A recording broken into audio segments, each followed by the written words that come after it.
පාට මගෙන් පුංචි සර්ප්‍රයිස් එකක්. මටද?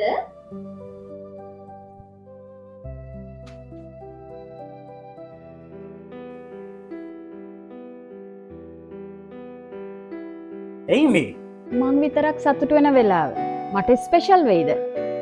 ඔයාවයි බබාවයි කියලා මං කොහොමද ගිහින් සතුටු වෙන්නේ?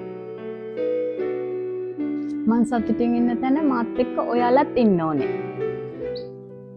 ඉතින් ඒකනේ මම මේක ඔයාට දුන්නේ. මේක ඔයාට විතරක් නෙමෙයි අපි හැමෝටම. ඒ කිව්වේ?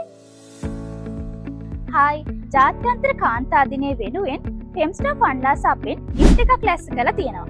එන්න කියන්න මාත් එක්ක. මාර්තු 8 ඉරිදා උදේ 9 මාරින්දලා මුළු පවුලටම විනෝද වෙන්න පුළුවන් chance එකක් තමයි මේ. එදාට අපිත් එක්ක එකතු වෙන ඔයාලට වෙල්කම් ඩ්‍රින්ක් එක, ලන්ච් බුෆේ එක, 90 සිනමා එක්ස්පීරියන්ස් එකත් එක්කම අන්ලිමිටඩ් කෝල් ඇක්සස් ගන්න පුළුවන්. ඒ විතරක් නෙමෙයි DJ මියුසික් එක ඇති වෙනකන් ඩාන්ස් කරන්නත් පුළුවන්. මේ මුළු ඔෆර් එකටම එක්කෙනෙක්ට යන්නේ රුපියල් 2800ක් වගේ පුංචි මුදලක් විතරයි. ලිමිටඩ් බුකින්ස් තියෙන නිසා දැන් මම කතා කරන්නේ 074යි 404යි 404 එහෙම නැත්නම් 076යි 866යි 866